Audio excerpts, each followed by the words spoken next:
A convicted murderer was put to death in Texas overnight. It was the 25th execution in this country this year, tying 1987 for the most executions since 1976, when the Supreme Court made capital punishment legal again. The pickup in the pace of executions has not slowed down the slaughter in the streets of America's inner cities. Even so, correspondent Rita Braver reports, you don't hear the presidential candidates talking much about crime.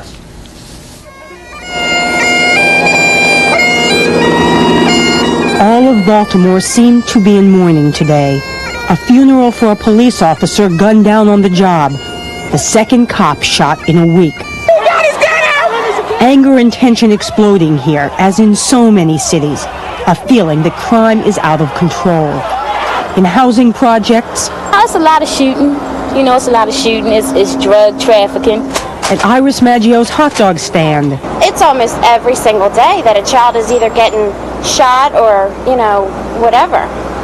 And it's scary, really scary. At the Oriole hardware store, where salesmen worry about their customers. They're scared. Scared to come out of the house. Scared that if they say something wrong that they'll be attacked.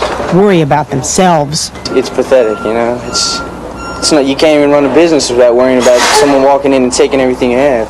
But even though Americans are constantly talking about crime, the presidential candidates aren't. Neither George Bush nor Bill Clinton has made crime a major theme of the 1992 campaign. In Baltimore, which has been working for years to revive its inner city, that lack of national attention has left voters feeling depressed and isolated. They really are looking to national leaders to solve some problems. I mean, people want to hear from them that there are solutions that we're willing to try. It may be that the candidates are avoiding the issue because they really don't think they can fix things. George Bush, who made crime a watchword 4 years ago, has seen violence skyrocket during his administration. Something definitely has to be done. I mean, definitely, because it's only getting worse. And with exactly 6 weeks left in the campaign, people here want the candidates to talk about what they do to make things better. Rita Braver, CBS News, Baltimore. Coming up next on the CBS Evening News, a new target for the Serbs' quote ethnic cleansing campaign in what was Yugoslavia.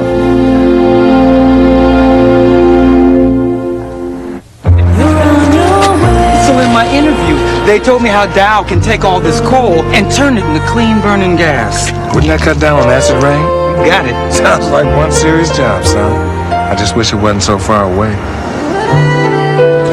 Gonna miss you, Mike. Hey, take care of this for me. You can make a difference in what tomorrow brings. Son, Backed to the wall by his students. The president of Morgan State University gets a blast of student frustration and anger. Morgan students occupied the Student Affairs office for 4 hours today. Richard Scher reports the issue driving students to the boiling point centers around a lack of money. I hardly ever see a damn cop walk across campus on a regular basis. From inside Truth Hall, the sounds of discontent among the Morgan State students who staged their sit-in today to speak to their school president about tuition increases, poor living conditions, financial aid, and a lack of security.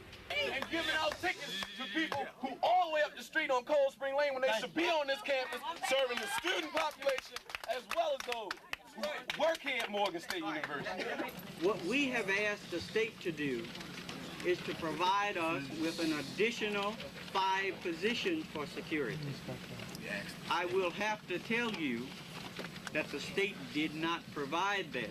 In fact, Eyewitness News has learned that although Morgan State has asked for an almost $12 million budget increase, the governor has cut it to less than $4 million. Other state universities are getting more of their requested increases. Why is there such a big difference in percentages when it comes to distributing funds for all the state colleges in this state? Why?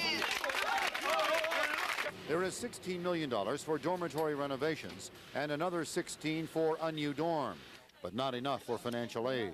Morgan students feel they are not being treated equally. I truly love this university, but I am tired of dealing with when I'm paying out money. I'm shelling out money and you're messing me over? No, you better be immortal. We need equal funding. We need an equal chance for an education. I want Morgan treated just like any other institution. as do the students who packed the Student Affairs office for more than 4 hours today. Why aren't the state addressing Morgan State as an equal university? Dr. Richardson has promised to bring some of his department heads to address the concerns of the entire student body tomorrow at noon here at Murphy Auditorium. Richard Scher, Channel 13 Eyewitness News on the campus of Morgan State University. We'll have a full report on the Morgan students' format meeting tomorrow at 6 on Eyewitness News. There is rising concern tonight for Baltimore's youngest children. 42,000 young people are being poisoned every day by dangerously high levels of lead. Alex Dimitri reports the numbers make Baltimore the 9th leading city in the nation with incidents of lead poisonings. Look into the eyes of 2-year-old Tiffany Austin, and you are looking into the eyes of 42,000 other preschool children in Baltimore whose bodies contain dangerous levels of lead poisoning. Had I known that their house had lead in it, implications from it, I would have never moved in there. I wouldn't have taken that chance. But in Baltimore, lead is everywhere. It is the 9th most poisoned city in the U.S. According to the health department, 75% of all the city's houses contain lead paint. That adds up to 175,000 homes, leaving very little safe ground to run to. Where does the family move? A low-income family's options are really limited. They can go to other properties in their price range, and usually that place is going to have lead hazards as well. And it isn't just children at risk. Lead dust is carried into all of our bodies by the wind. We still breathe the residue of all the years our cars burned leaded gasoline. Once the lead is in the body, it tends to stay in the skeleton, which is the major site of deposition, for decades. And once in the body, it can attack the nervous system, the heart, the kidneys. We need to stop using children as lead detectors. The only cure is prevention, and that means removal. That's 175,000 homes in Baltimore that need lead abatement, and millions more nationwide. Perhaps the hardest fact to deal with is that lead poisoning may never go away, no matter how much money is spent treating it, preventing it, or cleaning it up. Lead is forever. I mean, it doesn't break down, it doesn't decompose, it's an element. And that means that we're going to have to think about ways to minimize exposure. But not before many more of us are poisoned first. Alex Dimitri, Channel 13, Eyewitness News. The faces are the same from last June, and so are many of the concerns. Opponents worrying that turning the old Green Spring Dairy into a shopping center would bring too much traffic, too much noise, and too many parking headaches. Plans for the shopping center failed last time, but Paul Smith of Medfield came back out to support it and developer Louis Manzo. I think the owner saw that the people wanted a shopping center, and that's what he is proposing. And we are still in favor of it. Opponents to the shopping mall were convinced it would fail again. Let me tell you why. Because even though in the newer plan, Manzo had agreed to take another 10,000 feet from his proposed shopping mall and eliminate employee parking along Evans Chapel, they said it was the same plan. Not so, said Planning Director Ernest Freeman, who said those concessions improved the shopping center plan. And he wasn't alone, because the measure passed 5-2, with Tony Aimbridge abstaining. Definitely a shock for the neighbors who'd fought it almost 2 years. This means that we have a bunch of gutless, irresponsible politicians. That this was mandated it's ridiculous. The whole issue was whether the shopping center was appropriate for the site. Last year they said it wasn't. This year they said the same plan was. Now the plan heads to the City Council, which will either take the Planning Commission's recommendation or vote against it. Opponents say they'll make sure the plan dies, even if they have to go to court. For the night team, Lowell Deo, Channel 13, Eyewitness News. Right now, a Baltimore jury is deciding the fate of a man charged in the shooting death of a city police officer. Suzanne Collins joins us live from the Mitchell Courthouse, where the jury, I believe, is still out on Sean Woodson. Al, the judge just released the jury 5 minutes ago to go home for the night. They've been deliberating since about 1:45 this afternoon. They need to decide whether to convict the 20-year-old man after hearing a week's worth of testimony. Sean Woodson is charged with first-degree murder in the shooting death of Officer William Martin last October on Pennsylvania Avenue. Officer Martin was responding to a drug call. Woodson and Tavon Hall were arrested. The prosecution contends that Woodson was the gunman, and they argued that the murder was deliberate and premeditated. The defense claims the police investigation was biased against the defendant, and they say he wasn't necessarily the gunman. The jury's mission to decide not only whether to convict, but whether it's murder in the first degree. If they do go with that first-degree murder conviction, there will be a hearing on whether to impose the death penalty on Woodson. As I said, the jury has just been released for the night, and they'll be back again tomorrow morning at 9 to continue deliberations. Al? All right, Suzanne, thank you. Suzanne Collins reporting live from the Mitchell Courthouse with the latest in the trial of suspected cop killer Sean Woodson. The state's effort to nab parents who haven't been paying their child support is apparently paying off tonight. 3 more fathers were taken into custody last night. That means of the 10 most wanted, only 3 remain at large.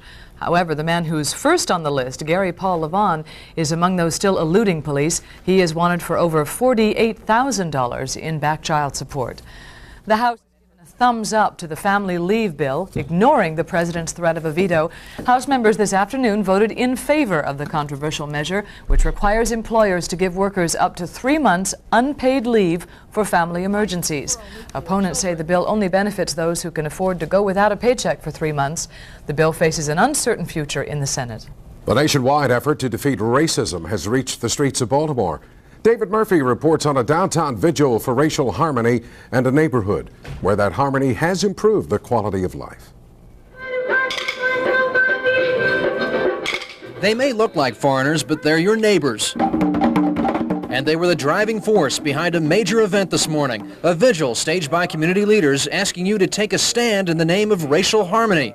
And here's what they mean. But you need some greenery, you need some proper signage, a few recommendations, a little bit of color. Stuart Macklin and Johnny Clinton are from different ends of Park Heights Avenue. But listen to them talk and you can see they have the same concerns about their decaying street. Replace 2 sidewalks and put in more trees and make it look like doing something in the community. Well, you'll never guess what happened. Clinton, Macklin, and some other folks now have a concrete plan to deal with this cracked concrete. And it's a plan that involves not only this portion of Park Heights up by Northern Parkway, but all the way down there by Pimlico. This is what the future Park Heights Avenue may well look like after a Jewish community group at the north end got together with a black community group at the south.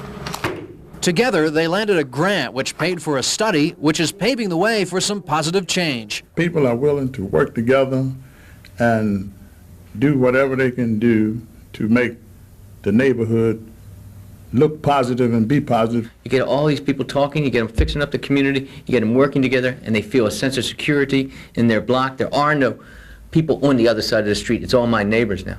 Hate groups often make headlines, and now a vigil against hate is making headlines too. But tonight, consider this quiet success story, because when it comes to the potential of racial harmony, it's probably the most telling story of all.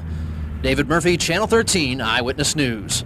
At least 15 cities plan to hold vigils for racial harmony throughout the year. A plan for a new shopping center has several Baltimore neighborhoods at odds tonight. A developer wants to turn the old Green Spring Dairy into a shopping complex, but residents of Wyman Park and Roland Park say it'll cause traffic and parking problems.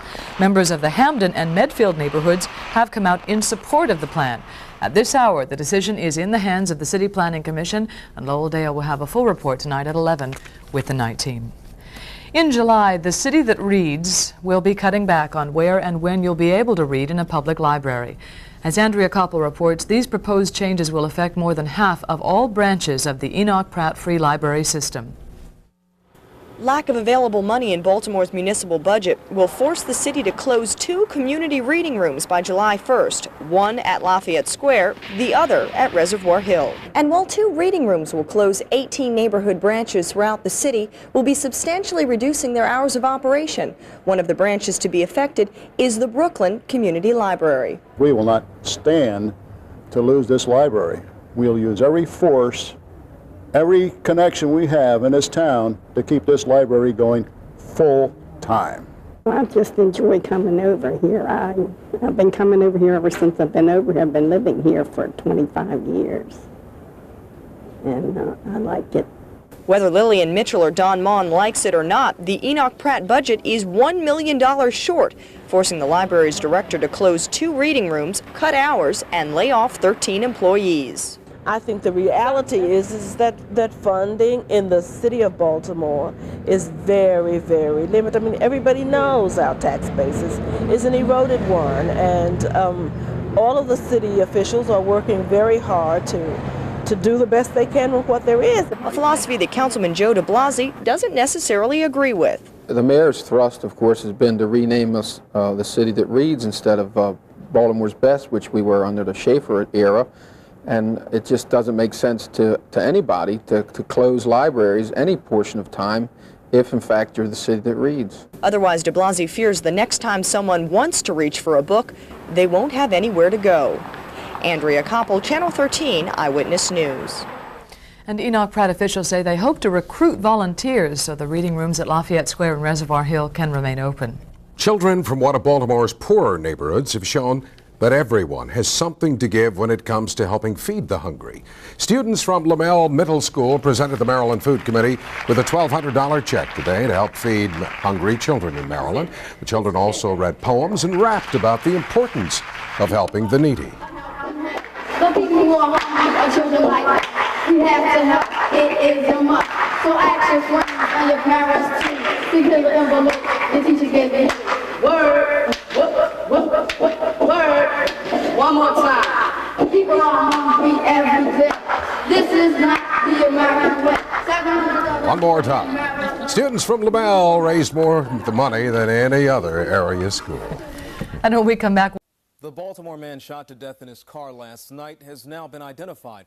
Police say 34-year-old Joe Wright was killed when a group of men surrounded his car at the intersection of North Avenue and Charles Street. The men allegedly shot Wright several times with a large caliber gun.